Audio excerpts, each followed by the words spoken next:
الله تعالى في موضع آخر يا أيها الذين آمنوا لا تلهكم أموالكم ولا أولادكم عن ذكر الله. وقال النبي صلى الله تعالى عليه وسلم يقولان ملكان اللهم عجل لمنفق خلفا وعجل لممسك تلفا. মরণেরই কথা মানুষ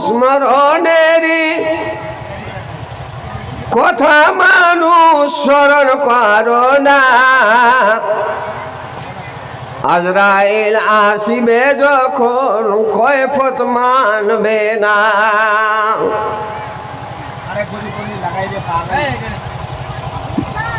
এই গ্রামে বাড়ি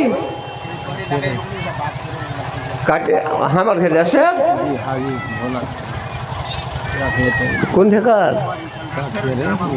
ভালো ভালো আসেন তো হাজি সাহেব, আমি আপনার টাকা চাহাবো একটা মুসাফা করবো, হ্যাঁ দেশের লোক বুকটা হয়ে উঠবে, আমারও বাড়ি কাটি। হ্যাঁ আল্লাহ হয়েছিল রাজি, তাই তো আপনি হলেন একবারে খুব ওজনদার হাজি, সম্পর্ক হবেন না নাকি বাজি এটা আমি জানি না।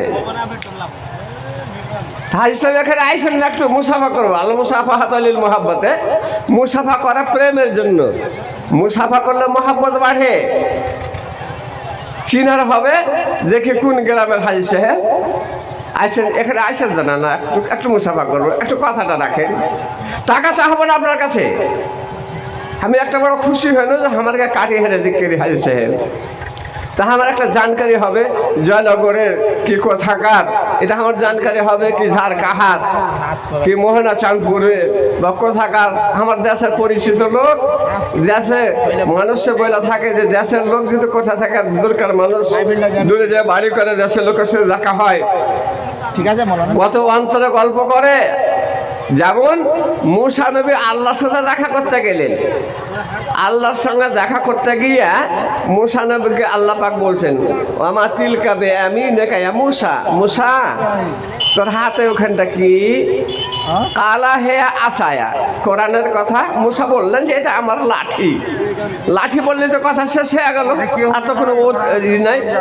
কিন্তু এই লাঠি কথাটা বলে মুসা কিন্তু থামেন না, মুসা বলছেন এটা আমার লাঠি, এতে আমি হিলা না দিই, এতে বইয়ের পাথা ঝাড়ি, এতে বকরি ঘুরাই, আরো মেলায় মেলায় কাম করি। তো এগুলো কথা বলার দরকারটা কি? তফসিরে এসেছে যে মহাব্বতে বললেন। তা হাজি সাহেব একটু দেখা করে মুসাফা করে যেতেন বেশি ভালো হতো। আপনি 1000 টাকা দিয়েছেন, আপনার কাছে আজ চাপ করবো এটা কোনো কথা নয়, যদি ময়া দেওয়া হয়তো দিবেন, না হয় না দিবেন, কিন্তু একটু বড় আশা ছিল যা মুসাফা করতাম। এইবার প্রশংসা আল্লাহ পাকের, যে আল্লাহ পাক আমি গুনাহগার আবুল কাসিমকে আপনাদের এই গড়ভান্ডাঙ্গা আলমনগর বা যে কোন নাম হোক এই গ্রামে কয়েকবার নিয়ে আসলেন। অতঃপর তার বিশ্বনবী মা আমিনার লাল মোহাম্মদুর রাসূলুল্লাহ সাল্লাল্লাহু আলাইহি সাল্লামের উপর ওয়াগনন দুরুদ আর সালাম ও অবতীর্ণ হোক, আল্লাহুম্মা সাল্লি ওয়া সাল্লিম ওয়া বারিক আলাইহি। আমি আল্লাহর কালাম পাক থেকে ছোট্ট করে 2টি আয়াতের টুকরা পাঠ করেছি, আর একটি ছোট্ট হাদিসের কয়েকটি অনুবাদ, কয়েকটি বাক্য আপনাদের সামনে তুলে ধরেছি। জালসাটা হলো মাদ্রাসার। মাদ্রাসাটা কি জিনিস? মাদ্রাসাটা হলো ইসলামের প্রথম সিঁড়ির, এটা একটা জিনিস। মাদ্রাসা না হলে মানুষ আল্লাহকে চিনতে পারবে না, মাদ্রাসা না হলে ছোট বড় তামিজ বুঝবে না। মাদ্রাসা না হলে বাপ মার কদর কতটি, হক কতটি, মাদ্রাসা না হলে জানা যাবে না। আর এ মাদ্রাসা না হলে দিনের কোনো কাজ হবে না। মাদ্রাসা না হলে আল্লাহর ইবাদত করা যাবে না। মাদ্রাসার গুণ না হলে এবার আল্লাহকে ডাকবেন কি করে কিছু জানতে পারা যাবে না। আর এই মাদ্রাসার গুণের কারণে আমি আবুল কাসিম আপনাদের দোয়ায়, আল্লাহর দয়ায় বহু বহু জায়গা কয়েক ডিস্ট্রিক্টে ঘুরে বেড়াই, জালসা ডায়েরিতে খালি দেয়। আর এই মাদ্রাসার বরকতে, মাদ্রাসার তোফাইলে এই যে স্টেজে বসা যোগ্য আলেমেরাকে দেখছেন, একমাত্র মাদ্রাসারই এটা বরকত, মাদ্রাসারই এটা অবদান। মাদ্রাসার দিনের একটা হরফের দাম কত আপনাকে উদাহরণ দিয়ে একটা কথা বুঝায়। আমি এটা একটা বইয়ে দেখেছি, বইটার নাম হলো জ্ঞানের ভান্ডার, বাংলা বই। ওই বইয়ে লিখছেন জ্ঞানের ভান্ডারে যে আরবি একটা কথার দাম কত, ওর মূল্য কত। আর আরবি কথাটাতে রহমত কি জিনিস আছে, সাধারণত আপনি ওইরকম করে যদি না বুঝেন তা আপনাকে বুঝায় এমএ বিএসসি মাস্টার ও আরবি জানে না, ও ইংরেজি পড়েছে, ইংরেজি ছাড়া কিছু বুঝে না, স্কুলের পড়া। আপনার বাবা মরেছে, মা মরেছে, তার সঙ্গে বসে বসে কাঁদছেন। এক দুশ্মনও যদি এসে আরবি একটাই দুটা শব্দ যদি বলে আসসালামু আলাইকুম, এখানটাই যদি কথা বলে দেয়, যত বড়ই দুশ্মনী হোক আপনার জানে রাগ ধরবে না। আপনি তার দিকে তাকিয়ে মনটা খুশি হবে, বুকটা ভরে উঠবে। দুশ্মন হলো আপনি বলবেন, হ্যাঁ আমার দুশ্মন রে, আমার বাপ মরেছে তো আমার দুঃখের ভাগ নিতে এসেছে। আরবি কথার দাম কত যে সালাম দিলেন, দুশ্মন আপনার মাথা নত করে দিল, আর আপনাকে পেয়ে ভিতরটা খুশি হলো। আর ওইখানে এসেই যদি কোনো এমএসসি মাস্টার, বিএসসি মাস্টার এসে যদি বলে গুড মর্নিং, তখন কি বলবেন আপনি? মার সারা গেলা ঠিক সালাম নাই, গুড মর্নিং। গুড মর্নিং এর মানে তো সকালের ভালো, সকালের সালাম গুড মর্নিং। কিন্তু ইংরেজিতে বলেছে ওমাই ইয়াবতাগি গায়রাল ইসলাম দীনা ফালা ইউকবাল মিনহু। আল্লাহর কোরআন বলছে, আল্লাহ বলছেন ইসলাম ব্যতীত, ইসলাম ছাড়া, শরীয়ত ছাড়া, আল্লাহ ছাড়া কোনো পথ আপনি খুঁজতে যান, আল্লাহ ওকে গ্রহণ করবেন না। এটা দলিল বলেছে। এইবার মাদ্রাসার একটা হরফের দাম কত, মাদ্রাসার একটা হরফের মূল্য কত, আমি একটা সুন্দর ঘটনা বলবো। তার মধ্যে ওই জ্ঞান ভান্ডার একটা কথা বলি। মাদ্রাসার 3-4টা ছেলে বৈকাল বেলাতে ঘুরতে গেছে, হাওয়া খেতে গেছে, একটা জঙ্গল দিয়ে চলে যাচ্ছে। তো ওই জঙ্গলের সাইয়্যদুত তয়ুর, কথাটা ভালো, আর তোমরা দাঁড়িয়ে এখানে বসে যাও, কে বলতো মাকে বসেছি, বসে যাও তোমরা। এইবার এক সাইয়্যদুত তয়ুর, যাকে চারিমার বলে, যারা পাখি মেরে বেড়ায়, পাখি ধরে, জাল বিছিয়ে দিয়েছে, ডালে পাখি দেখতে পেয়েছে, চেরি দানা দিয়েছে, আর নিজের ভাষাতে ও পাখিকে নামে, ওর কাছে একটা বলি আছে, ওই বলিটা বলছে যে পাখিগুলা নিচে নেমে আসবে, জালে ফেঁসে যাবে, আমি এই পাখি গোটাকে ধরে বাজারে বিক্রয় করবো, ছেলে পেলে লেগে কিছু দিয়ে যাব। ওইখান দিয়ে 4টা মাদ্রাসার ওস্তাদি চলে গেছে, আপসে ওরা ঝগড়া করছে একটা আরবি কথা নিয়ে। একটাই আরবি কথা, কি? খুনসা। খুনসার মানে কি? মদ লোক লয়, মায়া লোক লয়, পুরুষও লয়, নারীও লয়, মুজাক্কর নয়, মুআন্নাস নয়। তবে খুনসার মানে কি? যাকে আমাদের দেশস্থ ভাষাতে বলি, খুনসার মানে হলো হিজড়া। এই আরবি শব্দর মানে দিলে ওরা তর্কাতর্কি করছে। একজনা বলছে বাঞ্ঝা, একজনা বলছে কিছু। তখন জোর করে চিল্লাল, হ্যাঁ সারা তুই আমার থেকে বেশি জানিস, খুনসার মানে এটা। যখন ওরা জোর করে চিল্লালছে, ওই যে গাছের ডালে পাখিগুলো বসেছিল, এদের চিল্লান শুনে পাখিগুলো উড়ে চলে গেল। যখন চলে গেল, এই চারিমার পাখি মারলে মারা বলতে শুরু করলো, বাবা, এই জন্য মানুষ বলে থাকে মাদ্রাসার পড়া বদের গোড়া। আমার রুজিতে কেন লাত মেরে দিলে বাবা, আমার রুজিতে তোমরা লাত মেরে দিলে। কেমন করে লাত মারলাম? তোমরা কি কথা নিয়ে তর্ক করলে, ঝগড়া শুরু করলে? আমি এখানে জাল বিছিয়ে রেখেছিলাম, ওই পাখিগুলো এসে বসতো, আমি পাখিগুলো ধরতাম আর বাজারে বিক্রয় করতাম। আজ আমার ছেলে মেয়ে অনাহারে মরে যাবে, না খেয়ে মরে যাবে। বাবা তোমরা কিসের জন্য ঝগড়া করলে আর এখানে চিল্লাইলে কেন? আমার ক্ষতিটা কে ভরবে? আমার ক্ষতিটা কে পূরণ করবে? আজ আমার ছেলে মেয়েকে কি নিয়ে যেয়ে দিব? এইবার ছেলে চারটা বলতে লাগলো, বাবা আমরা তো বুঝি না, আমরা জানি না তুমি জাল বিছিয়ে রেখেছিলে। বাবা আমরা একটা আরবি কথা নিয়ে তর্কাতর্কি করছিলাম। আমরা মাদ্রাসার পড়া, মাদ্রাসায় মৌলানাদের কাছে আমি পড়ি, মৌলানা মনির সাহেব, মৌলানা হাসিম সাহেব, মৌলানা কিসমত সাহেব, এরকম মৌলানা আমার মাদ্রাসায় আছে। সেই মাদ্রাসার আমি পড়া। বাবা যখন আমাদের চিল্লার কারণে, আমাদের হট্টগোল করার কারণে পাখিগুলো উড়ে গেল, তোমার রুজিতে লাত মারা হয়ে গেল। বাবা আজকার দিন আমাদের ক্ষমা করে দাও, আমাদের মাফ করে দাও। আর যদি আমি পরদিন যদি কোনো দিন এই জঙ্গল দিয়ে ঘুরতে আসে আর তুমি যদি জাল বিছাও, সেই দিন চিল্লা চেঁচাকে তো করবো না। দয়া করে আমাকে কিন্তু আমরাকে ক্ষমা করে দাও। এবার শিকারে বলছে, বাবা ঠিকই আছে, তোমাদের ক্ষমা করলাম, জানছিলে না, কিন্তু আমাকে বুঝাও তোমরা কি শব্দ নিয়ে ঝগড়া করছিলে। এবারে একটা ওস্তাদি বলছে, বাবা আমরা খুনসা একটা আরবি শব্দ নিয়ে ঝগড়া করছিলাম। শিকারি প্রশ্ন করলো, বাবা খুনসার মানে কে? একজন বলছে খুনসার মানে হিজড়ে। আরবি একটা কথা শিখে নিল যে খুনসার মানে হিজড়ে, কথাটা বুঝেন? ওই কথাটা মনে করে থাকে, 2 দিন বাড়ি চলে গেল বেচারা। পরদিন আর পাখি মারতে এলো না। এখন ভিড়খা জাল, যাকে ভুয়ারি জাল বলে, ভুয়ারি জাল নিয়ে নদীতে মাছ মারতে গেছে।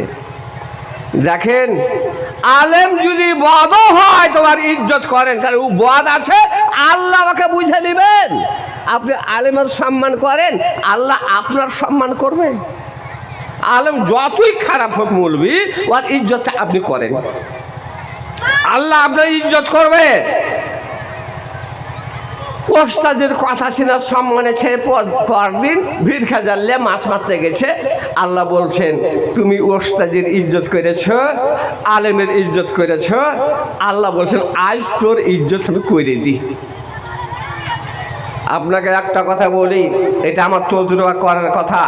যখন আমি খানপুর মাদ্রাসায় পড়তাম, আমার উস্তাদ মাওলানা আলহাজ আব্দুল মতিন সুপার মরহুম রাহমাহুল্লাহ আমাকে হাদিস পড়াতে বলছেন, একটা কথা আমার জেনে নাও আবুল কাসিম, জীবনে যে মৌলবি আর যে হাফিজ ওরাকে কুকুরে কোনোদিন কামড়াবে না। আমার ওস্তাদ বলতেন, কথাটা বুঝেন?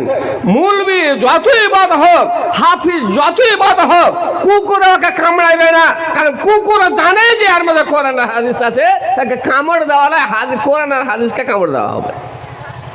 কুকুরা বুঝে, কিন্তু এই যুগে মানুষ বুঝে না। এই জন্য তো আল্লাহ পাক কোরআনে বলেছে, লাহম কুলুবুন লা ইয়াফকাহুনা বিহা, আমি যাদের অন্তর দিয়েছি যারা এই অন্তরে বুঝে না, এরাকে দিল দিয়েছি বুঝার জন্য, যারা দিলে বোঝে না। ওয়ালাহুম আয়ুনুন লা ইউবসিরুনা বিহা, আল্লাহ বলছেন আমি প্রত্যেকটা লোককে চক্ষু দিয়েছি দেখার জন্য, যারা চোখে দেখে না। ওয়ালাহুম আযানুন লা ইয়াসমাউনা বিহা, আল্লাহ পাক বললেন আমি আমার বান্দাদেরকে, প্রত্যেক লোককে, নর নারী সকলকে, উভয় পক্ষ মায়া মত সবাইকে আমি 2টা করে কান দিয়েছি শোনার জন্য। যারা কানে শোনে না, উলাইকা কাল আনআম, এরা চতুষ্পদ জন্তুর মতো, এরা হলো কুকুর সরসিরগালের মতো। কুকুর সরসিরগাল তো ভালো, বালহুম আযাল, কুকুর সরসিরগাল চেয়ে তো খারাপ, কুকুর থেকেও খারাপ।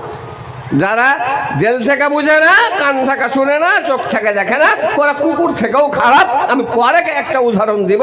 এবার একটা হাফেজের বা মাদ্রাসার ওস্তাদেরকে ইজ্জত করার আল্লাহ বরকত দিলেন কি, ওই জাইলা মাছ মারতে গেছে, 2 দিন পরে জাল ফেলতে ফেলতে বড় ধরনের 2.5-3 কেজির একটা বড় মাছ উঠে গেছে। माछटा देखे वो माछ है गुढ़ी बाबा माछ मारने वाला मने मने खुशी माँ राय तो मिश्रहु समाखान काटतो एरकम सुंदर माछ आमी जीवने देखिनी এটা কোন মাছ রে মনে মনে চিন্তা করলো বাজারে বেচতে যাব না যে আমার দেশে রাজা আছে প্রধান আছে মুখিয়া আছে ওই বড় লোকটা আছে ওকে নিয়ে যেয়ে দিব মাছ নিয়ে চলে এসেছে রাজার কাছে মাছ যেমনই রাজার ভান্ডারে পেশ করা এইবার রাজা মাছটাকে দেখে খুবই খুশি এরকম মাছ জীবনে দেখিনি আল্লাহ দিয়েছেন তো বেচারাকে ধনী করার লেগে ওই যে একটা আদমি শব্দের ইজ্জত করেছে আলেমের ইজ্জত করেছে তার জন্য একটা মাছ আল্লাহ তার জালে দিয়ে দিয়েছেন এবার মহারাজ খুশি হইয়া মানে নেতা খুশি হইয়া মন্ত্রীকে বলে দিল বাবা মাছটা আমার দরবার আনলো বেচারা বড় আশা কইরা মাছের ওজন জানি না মাছের দাম জানি না আমার ভিতরটা খুশি করে দিয়েছে বাবা 1000 দিনার নিয়েছে দিয়ে দাও 1000 দিরহাম দিয়ে দাও সেই যুগে 1000 টাকা পাওয়া নাই 10 বিঘা জমি কিনা 1000 টাকা দিয়ে দিয়েছে দেশ চালায়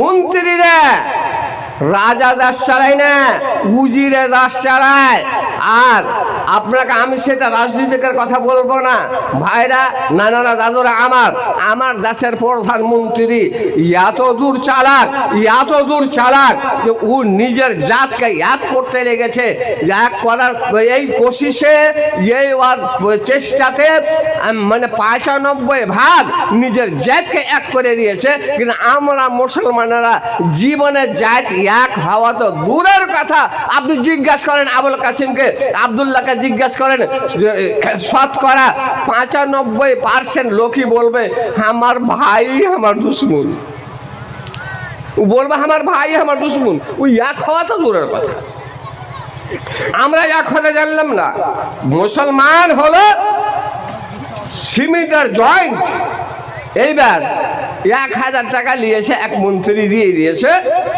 যেটা বড় উজির টাকাটা দেখে ওর চোখের তারা ছিঁড়ে গেছে যে 1000 টাকা দেওয়া মামুলি কথা নয় বলছে হুজুর আমি একটা কথা জিজ্ঞেস করি কি আপনি 1000 টাকা দিলেন আপনি আপনার বাপের টাকা দিলেন এতে আমার কিছু করার নাই আমার দেখারও দরকার না আমার তো টাকা নয় কিন্তু আমার একটা কথা আছে কি কথা বল না তো আপনি জিজ্ঞাসা করেন এই মাছকে জিজ্ঞাসা করেন গোড়েকে জিজ্ঞাসা করেন মাছটা তুমি মায়েরি দিলে না মদ্দানা দিলে যদি মদ্দানা বলে ইয়াকে বলেন যে মায়েরি এনে দাও আর যদি মায়েরি বলে মদ্দানা এনে দাও মধ্যখানে ঝামেলা লাগাচ্ছে মন্ত্রী একে বলো যে মাছটা মায়েরি না মদ্দানা যদি মায়েরই বলে তো মদ্দানা এনে দিতে হবে এই প্রস্তাবটা রাখেন আর যদি মদ্দানা বলে তো বলেন যে মায়েরই এনে দাও দেবে টাকা পাবি না তো পাবি না ভেজাল গেল রাজা বোক হাজার মাইছে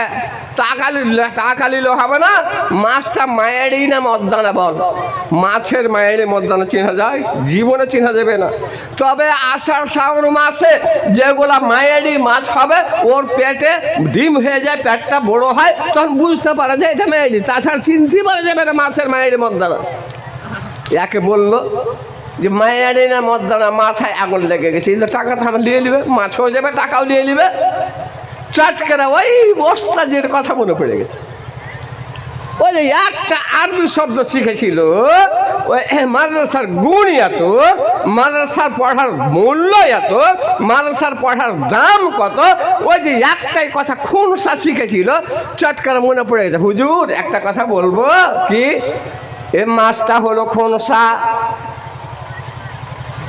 খুনসার মানে কি রে না তো মৌলানাকে ডেকে নিয়ে এসেন চট করে একটা মৌলানা চলে গেছিল মৌলানা খুনসা কাকে বলে এবার মৌলানা বলছেন খুনসার মানে হিজিড়া মায়া লোকলায় মদ লোকলায় এবার চিত পাঠান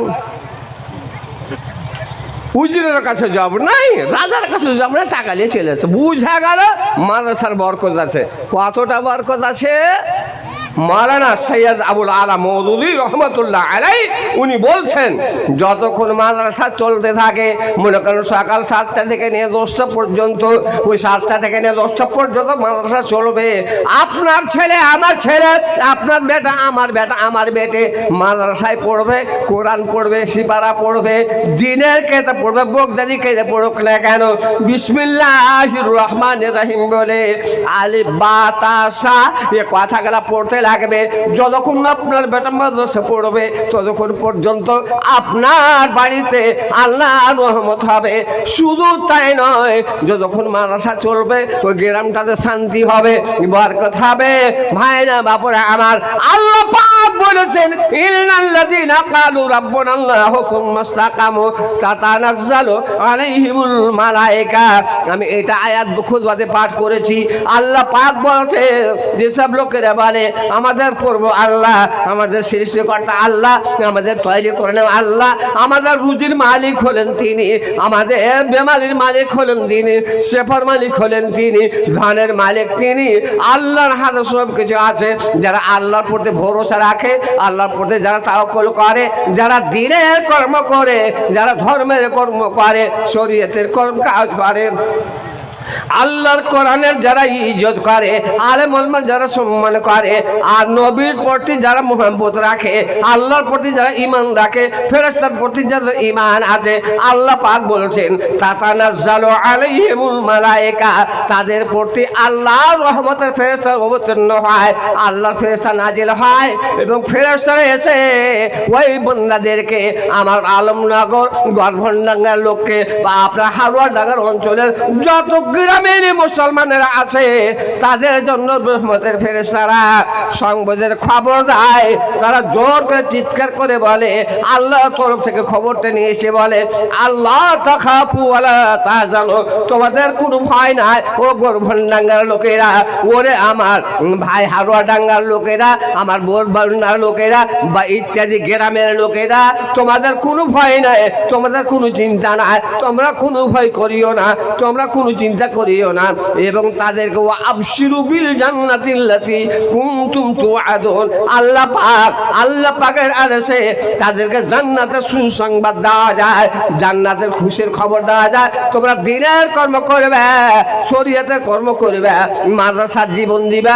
আমার নবী বলেছেন, আও ইলমিন আল্লামাহু আও নাশরাহু আও মসজিদান বানাহু। আমার নবী বলেছেন, মরে যাওয়ার পরে 3টা লোক যতকাল দুনিয়া থাকবে, 3টা লোক কবরে শুয়ে শুয়ে নেকি বেঁধে থাকবেন। 3 প্রকারের মানুষ মরে গেল কবরে শুয়ে নেকি বেঁধে থাকবেন। একবার অন্তরে বলেন আলহামদুলিল্লাহ। কে 3টা লোক গো? নবী বলছেন, আও ইলমিন আল্লামাহু, আলেম মরে গেল কবরে শুয়ে নেকি পাবে। আলেম সমাজ সবাই যেন আলহামদুলিল্লাহ কথা বলে, কারণ আমরা পড়াচ্ছি, আমাদের কাছে কত ছেলে মানুষ হবে, কত ছেলে পড়বে, কত অবস্থায় হবে। আমরা মরে গেলে আমার কাছে পড়া ওস্তাদিরা আলেম হবে, আর ওই আলেম হয়ে তারাও মাদ্রাসা করবে।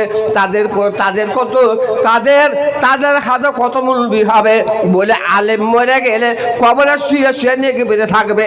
আর 2 নম্বরে আও ইলমিন আল্লামাহু আও নাশরাহু, শরিয়াত প্রচার করার জায়গায় মাদ্রাসায় যারা দান করবে, আল্লাহর রাস্তায় যারা দান করবে, এবার মাদ্রাসা যারা আবাদ করে দেবে, কে তো ধান দিল, কে টাকা দিল, আমার মায়েরা বোনেরা কে লাখের দিবে, কে কানের দিবে, কে হাতের দিবে, কে বালা দিবে, হয়তো কে থালি দিবে, কে বাঁধনা দিবে, কে কিছু দিবে।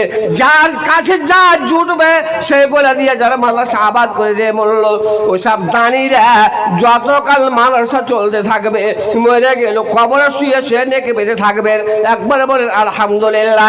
3 নম্বরে আও মসজিদান বানাহু, আল্লাহর ঘর তৈরি করে যেসব লোকেরা মরে যায়, আল্লাহর ঘরে যারা সিমেন্ট দেয়, যারা ইট দেয়, যারা রড দেয়, ছড় দেয়, যারা টাকা দেয়, আর খোদার ঘর তৈরি করে, খোদার ঘরকে এবার তৈরি করে দিয়ে মরে গেল, লোক যেন ইবাদত করতে থাকে, যতকাল মসজিদে ইবাদত হতে থাকবে, ও মসজিদের দানিরা কবরে শুয়ে শুয়ে নাকি বেঁধে থাকবে। আল্লাহর কাম করেন, আল্লাহ আপনার কাম করবে। আপনাকে একটা ঘটনা শোনাই। হযরত উমরের দরবারে, উমর ছিলেন একটা বাদশাহ, খলিফা, মোড়ল। আর কত সাংঘাতিক মরল ছিলেন, উমরকে দেখে শয়তান পর্যন্ত ডরাইতো। হযরত উমরকে দেখে উমর ফারুক যাকে বলা হয় তাকে শয়তান দেখে ভয় করত। আমার মায়েরা বোনেরা তোমরাও শুনো, তোমার ভাগ্য ভালো, তোমার